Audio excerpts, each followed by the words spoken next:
Começa agora o Rede TV News, com Boris Casoy e Amanda Klein. Boa noite. Olá, boa noite. Mais 100 homens da Força Nacional são enviados ao Ceará para tentar conter a onda de violência que chega ao 7º dia. Já são 159 ataques no estado. Um homem fica ferido depois de ter o carro incendiado e criminosos tentam explodir uma ponte. Você vai ver também.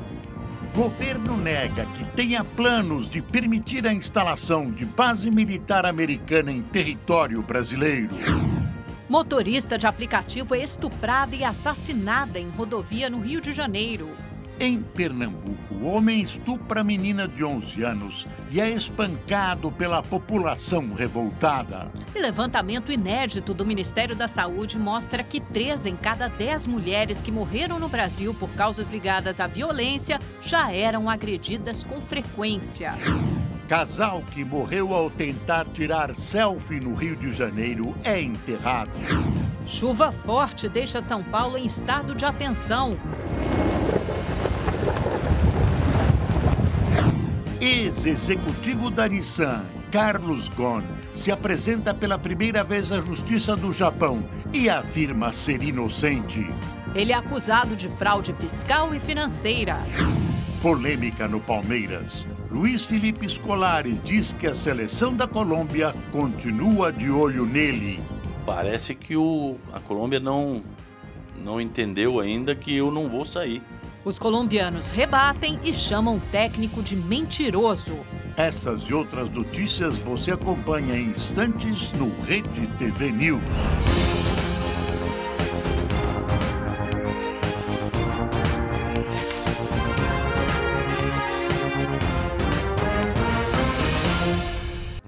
O ministro do Superior Tribunal de Justiça, Félix Fischer, autorizou uma nova investigação sobre o ex-governador do Rio de Janeiro, Luiz Fernando Pezão. O ministro também determinou que o novo inquérito seja enviado para a primeira instância, assim como a denúncia feita pela Procuradoria-Geral da República no mês passado contra Pezão e outras 14 pessoas. O político está preso desde o final de novembro, acusado de participar do esquema criminoso instalado pelo também ex-governador do Rio de Janeiro, Sérgio Cabral.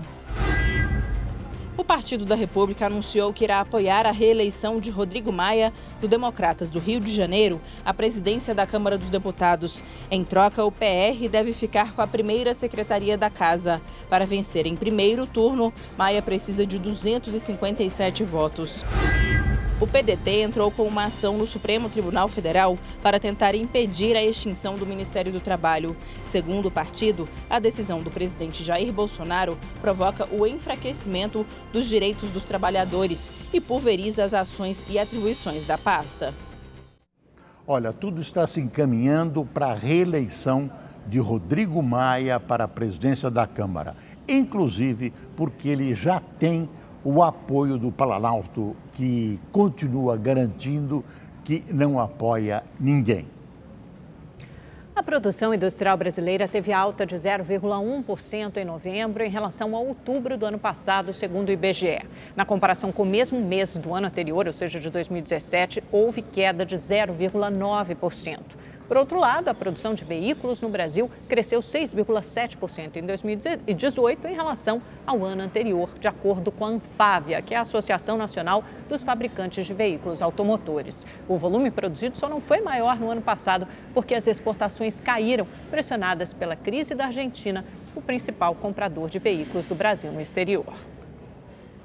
O principal indicador da Bolsa Brasileira subiu de novo hoje e, mais uma vez, renovou o patamar recorde. A alta do índice teve como pano de fundo o cenário externo e as perspectivas vistas pelo mercado como favoráveis para o país. O Ibovespa subiu 0,36% e chegou a 92.031 pontos. Já o dólar fechou em queda de 0,48%, a R$ 3,71. O governo federal negou que fará um convite para os americanos instalarem uma base militar no Brasil. Nesta terça-feira, o presidente Jair Bolsonaro voltou a se reunir com a equipe ministerial. Uma semana depois da posse, Bolsonaro se reuniu pela segunda vez com os ministros. Um encontro ainda mais reservado que o da quinta-feira passada. As poucas imagens são da TV oficial e sem som. O presidente cobrou da equipe planos de rápida implementação e propostas para enxugar a máquina pública. Quase todos os ministros falaram sobre os primeiros dias de trabalho. Bolsonaro pediu que eles coloquem em prática as propostas de campanha. As primeiras que devem sair do papel são a medida de combate a fraudes no INSS e o decreto que trata da posse de arma de fogo. O primeiro que está sendo materializado é a questão da posse de arma, que é algo muito importante. Na avaliação do presidente, eu acabei de despachar com ele, conversei com o ministro Moro, nós vamos continuar conversando ao longo do dia de amanhã e da sexta-feira, para ver se temos condições de apresentar isso na próxima semana. Sobre a reforma da Previdência, segue o impasse a respeito da idade mínima para aposentadoria. A ala política do Ministério defende uma proposta mais fácil de o Congresso aprovar. A ala econômica quer uma reforma mais profunda. Muito provavelmente, no início da próxima semana, vai ser apresentado ao presidente da República, né, para que ele, então, ainda antes da viagem a Davos, ele possa fazer a escolha dos caminhos e depois nós vamos fazer, vamos dizer assim, a finalização dela. De concreto, foi anunciada a criação de um comitê interministerial para cuidar das questões relativas ao Nordeste. Já deveremos ter uma primeira reunião esta semana, provavelmente na sexta. Bolsonaro também teve curtos encontros com os ministros da Ciência, Tecnologia e Comunicações, Marcos Pontes, da Defesa, Fernando Azevedo, do Meio Ambiente, Ricardo Salles e da Segurança Institucional, Augusto Heleno.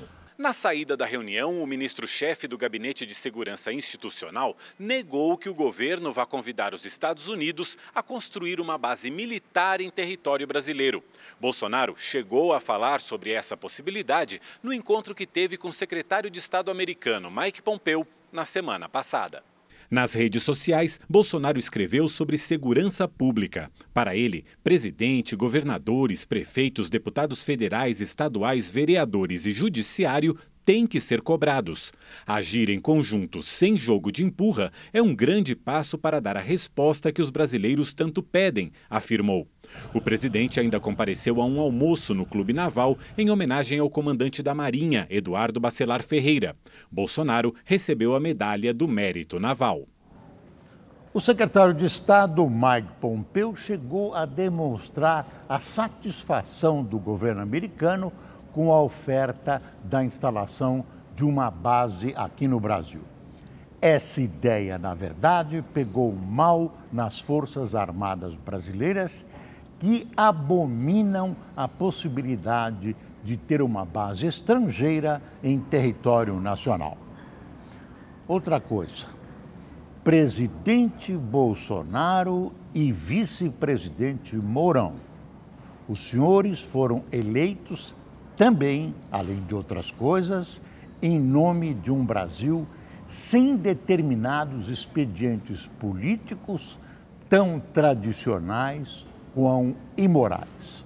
Por isso, é ainda tempo de recuar na promoção do filho do vice-general Mourão no Banco do Brasil.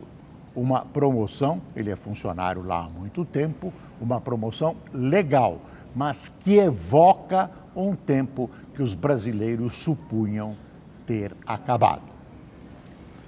O governo brasileiro oficializou a saída do Pacto Global para a Migração da ONU. A informação é da BBC News. O Itamaraty teria enviado um telegrama às missões do Brasil nas Nações Unidas e em Genebra, solicitando que a ONU e o diretor-geral da Organização Internacional de Migrações sejam informados da decisão. Tanto o presidente Bolsonaro quanto o ministro das Relações Exteriores, Ernesto Araújo, já haviam afirmado pelo Twitter que o Brasil deixaria o pacto.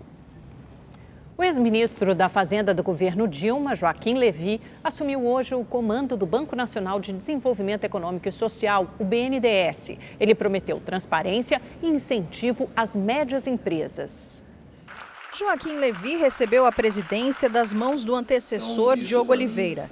Em seu discurso de posse, disse que o realinhamento de crédito e o investimento nas médias empresas serão o foco na gestão dele à frente do BNDES. Não há país com uma livre iniciativa forte que não tenha empresas médias fortes. Na verdade, historicamente, eu diria com a vulnerabilidade do Brasil, é a gente ainda não ter um setor de empresas médias e pequenas, mas principalmente médias, fortes e com capacidade de crescer. Joaquim Levy foi nomeado pelo presidente Jair Bolsonaro com a missão de abrir a caixa preta do banco público envolvido em escândalos de corrupção. Ele também destacou que a transparência será prioridade na nova política do banco.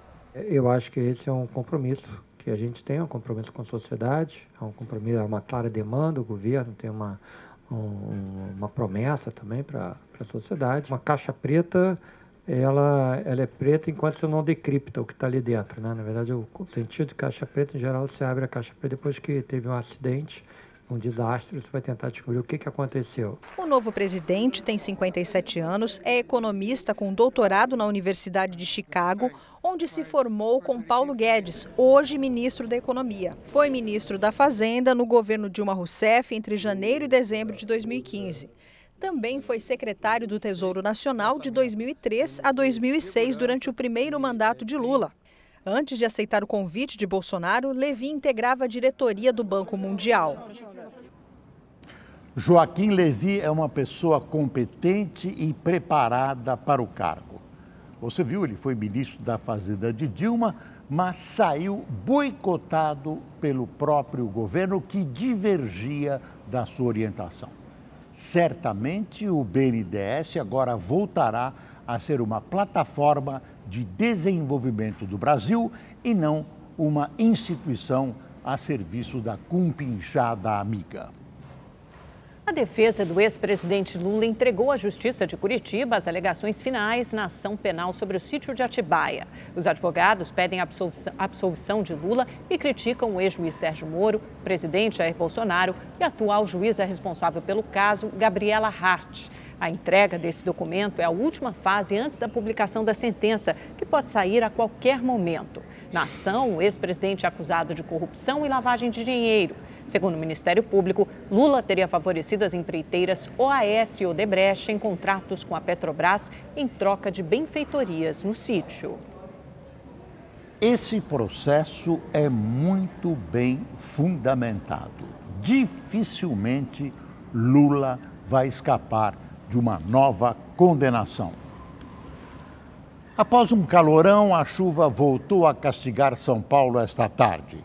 A zona leste e o centro da cidade foram as áreas mais atingidas. Vários pontos ficaram alagados. O repórter Igor Duarte, está na Marginal Tietê e tem mais informações. Boa noite, Igor.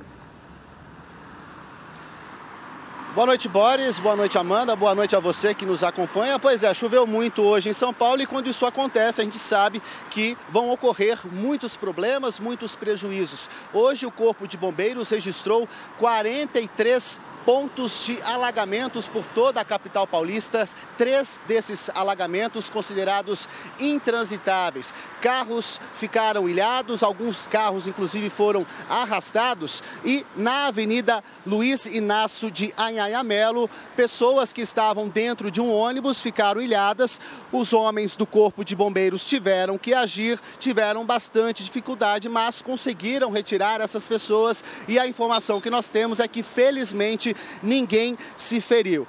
Bom, se tem alagamento, também tem congestionamento na cidade. Hoje, a Companhia de Engenharia de Tráfego registrou 50 quilômetros de congestionamento, bem diferente de ontem, onde foram registrados 10 quilômetros de congestionamento. Por aí você tem um termômetro do quanto a chuva prejudica quem vive na cidade de São Paulo. Também tivemos registrados o número de 75 quedas de árvores, não só na capital paulista, mas também por toda a região metropolitana. Portanto, funcionários aí da prefeitura vão ter dificuldade, vão ter muito trabalho à noite e à madrugada também para retirar essas árvores. Na região da Consolação, uma queda de um muro feriu 3 pessoas. Os homens do Corpo de Bombeiros tiveram que agir rápido. Essas pessoas foram levadas para um hospital da região, mas ainda não há confirmação sobre o estado de saúde dessas vítimas. Problemas também para quem depende do transporte público. Alguns trechos das linhas do metrô e do trem circularam com velocidade reduzida por falta de energia e também por questão de segurança. A gente está aqui na Marginal Tietê, bem em cima da Ponte dos Remédios. Trânsito, pelo menos aqui nesse ponto, nos 2 sentidos, sem grande dificuldade. Movimentado, mas o motorista consegue seguir sem grandes dificuldades. De São Paulo, Igor Duarte para o Rede TV News. Com as chuvas fortes que atingem a Grande São Paulo, o sistema Cantareira, principal reservatório da região, deixou o estágio de alerta e entrou em atenção. Hoje, o Cantareira opera com 41,1% da capacidade. Para se ter uma ideia, no início da temporada de chuvas, em outubro, o nível era de 33,6%. Na prática, com armazenamento acima dos 40%, como está agora, a Sabesp tem permissão legal para aumentar o volume de retirada de 27 para 31 mil litros de água por segundo. Mesmo assim, é bom não desperdiçar a água. Uma motorista de carro por aplicativo foi estuprada e morta no Rio de Janeiro. A repórter Gabriela Zotes tem mais informações ao vivo. Boa noite, Gabriela. Boa noite. O corpo de Kátia Valéria Nunes, de 47 anos, foi encontrado pela polícia dentro do carro dela, às margens da rodovia Washington Luiz, na altura de Duque de Caxias, na Baixada Fluminense. Os policiais também encontraram um homem que tentava deixar o veículo, o local do crime, e o prenderam. As investigações apontam que essa motorista de aplicativo teria sido estuprada e depois asfixiada. Esse suspeito teria perdido o controle do veículo quando tentava se desfazer do corpo dessa motorista. Agora, a polícia quer saber se há a participação de outras pessoas nesse crime. Do Rio de Janeiro, Gabriela Zotes para o Rede TV News. Um homem quase foi linchado depois de estuprar uma menina de 11 anos na região metropolitana de Recife. O crime aconteceu na noite de ontem em Olinda. De acordo com a polícia, a irmã da menina foi procurá-la quando testemunhou o estupro e pediu ajuda. Cláudio José do Nascimento, de 53 anos, tentou fugir, mas foi impedido pelos pais da garota e por moradores da região. O lanterneiro foi espancado até a chegada da polícia. Cláudio precisou de atendimento médico e depois foi levado para a delegacia. Em depoimento, o lanterneiro afirmou que não era a primeira vez que cometia o crime e que a família não sabia que ele abusava da menina. Cláudio foi autuado em flagrante por estupro de vulnerável. A pena pode chegar a 15 anos de prisão. Regionalismos. Lanterneiro no Rio de Janeiro equivale a funileiro, que conserta lataria de automóveis em São Paulo e em grande parte do país. A polícia de Minas Gerais investiga 3 crimes contra mulheres nas últimas horas. 2 foram assassinadas e uma sobreviveu ao ataque do ex-companheiro. O repórter Rodrigo Cabral está em Belo Horizonte e tem as informações. Boa noite, Rodrigo. Boa noite, Boris. Boa noite a todos. O primeiro caso foi na cidade de Itajubá. A vítima foi a jovem Natália Costa, de 21 anos, morta com cerca de 15 facadas no momento em que estava a caminho da casa dos pais para buscar o filho. Não foi levado nada da vítima, que também não tinha sinais de abuso sexual. A imagem de uma câmera na mesma rua do crime mostra um homem que é usuário de drogas e estaria com uma faca. O suspeito de 30 anos teve a prisão decretada e está internado em um hospital após ter sido espancado por populares revoltados com a morte de Natália. Também no sul de Minas, em Poços de Caldas, a vítima foi uma idosa de 84 anos. Maria Lopes Grela foi rendida dentro de casa, amarrada e amordaçada, possivelmente por bandidos que levaram apenas um aparelho de TV. Conhecida como Dona Ica, a senhora era muito querida na cidade e a morte causou grande comoção. A polícia teve acesso a imagens que podem ajudar a identificar os bandidos, mas, até o momento, ninguém foi preso. O terceiro caso foi na tarde de hoje em Rio Piracicaba, a 100 quilômetros aqui de Belo Horizonte. Uma jovem de 20 anos foi atacada com facadas dentro de um ônibus pelo ex-companheiro de 39 anos. O suspeito tentou se matar ingerindo remédios, mas está preso e assumiu que o crime foi passional, já que não aceitava o fim do relacionamento de 1 ano e 3 meses. A vítima teve ferimentos nos braços, mas está fora de perigo. De Belo Horizonte, Rodrigo Cabral para o Rede TV News. E ainda nesse mesmo assunto, um estudo inédito do Ministério da Saúde alerta para essa realidade cruel que vimos nas últimas reportagens. O levantamento mostra que 3 em cada 10 mulheres que morrem por violência no Brasil já tinham um histórico de agressão frequente.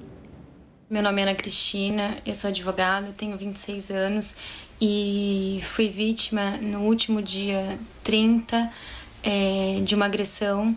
Eu fui agredida com um soco pelo meu ex-namorado. Ana Cristina namorou por quase 1 ano e meio. Um relacionamento que, segundo ela, sempre foi conturbado.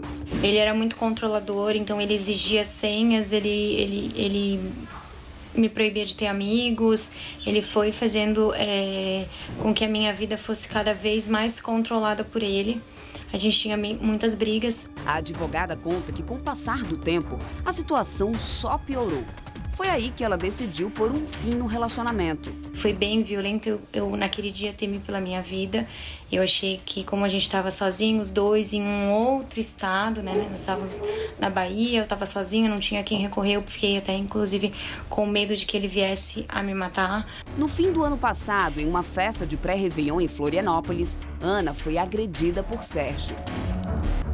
Ele desferiu um soco com tanto ódio, com tanta raiva que pegou nos dois, né? E aí, infelizmente, eu sofri uma fratura no nariz, eu tomei 3 pontos no nariz.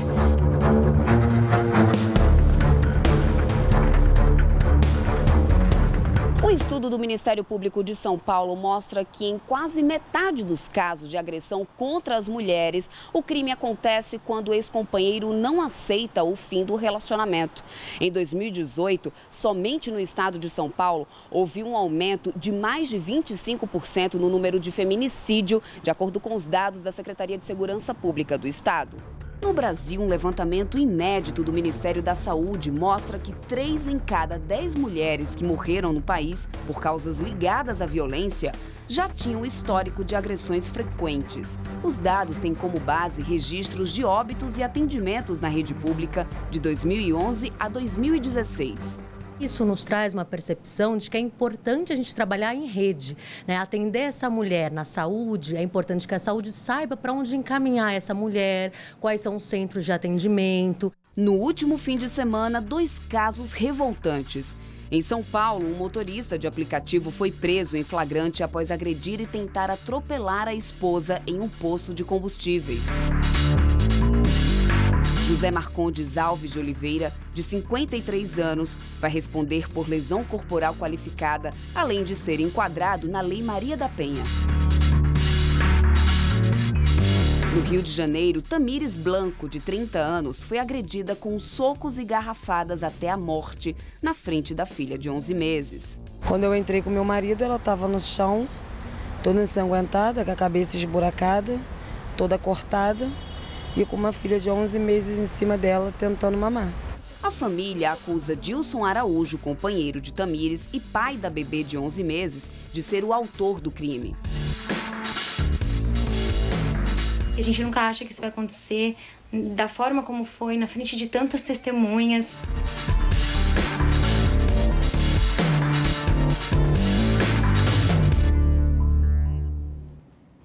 Mais 100 homens da Força Nacional chegaram hoje ao Ceará. Ao todo, 500 agentes vão reforçar a segurança no estado. Já são 7 dias de ataques violentos no estado. Na madrugada de hoje, veículos foram incendiados e um homem ficou ferido. Os bandidos ainda tentaram explodir uma ponte.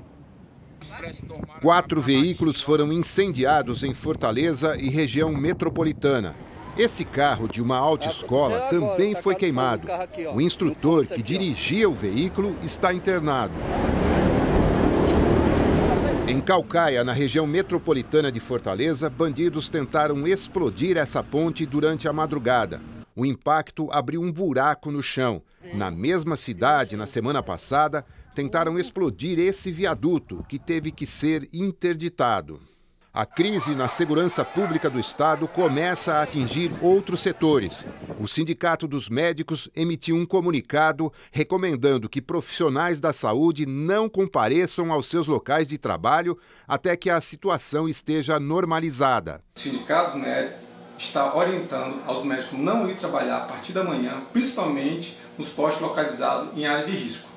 Desde sábado, 300 homens da Força Nacional estão no estado para reforçar a segurança e o governo anunciou que outros 200 agentes devem chegar nos próximos dias. O Ceará já sofreu cerca de 160 ataques a ônibus, equipamentos e prédios públicos, comércios e agências bancárias. 168 pessoas foram presas e 20 membros de facções criminosas que estão detidos devem ser transferidos para presídios federais. A onda de violência no Ceará começou após o governo anunciar medidas de segurança mais rígidas dentro das unidades prisionais. O que acontece hoje no Ceará é o crime organizado, contrariado, colocando as manguinhas de fora e mostrando o seu poder. O ministro Sérgio Moro tem pela frente um trabalho imenso, porque o avanço dessas organizações já ultrapassa as fronteiras do país. Tem muito dinheiro e armamento de guerra. Foram enterrados hoje os corpos do casal que morreu afogado em uma praia no Rio de Janeiro. Eles tentavam fazer uma selfie quando a mulher foi arrastada por uma onda. Na despedida, muita dor e emoção. Abalados, parentes das vítimas não quiseram gravar entrevista. Jaqueline Amorim de Souza, de 38 anos, e Marcelo Francisco Maciel, de 39, tinham uma filha de 19 anos. Eles morreram na manhã do último domingo. O casal se preparava para fazer uma selfie na Praia do Secreto, na zona oeste do Rio, quando uma onda arrastou Jaqueline para o mar. De acordo com testemunhas, Marcelo tentou ajudar, mas os dois acabaram se afogando. A mulher foi encontrada em seguida, mas morreu a caminho do hospital. O corpo do marido dela foi localizado por banhistas, 30 horas depois, em uma praia vizinha. A Praia do Secreto fica em um local de difícil acesso. Para chegar à piscina natural, formada por pedras, é preciso descer uma rocha íngreme e escorregadia. A busca pela selfie perfeita pode ser mesmo perigosa. Um estudo feito nos Estados Unidos, com base nas notícias sobre mortes de pessoas enquanto faziam selfie, mostrou que entre 2011 e 2017, 259 pessoas morreram no mundo tentando tirar esse tipo de foto. De acordo com os pesquisadores, o número de acidentes fatais nessas circunstâncias aumentou. Em 2011, foram registrados 3 relatos de selfies que resultaram em mortes. Já em 2017, foram 93. A maioria dos óbitos aconteceram por afogamentos, acidentes de trânsito e quedas.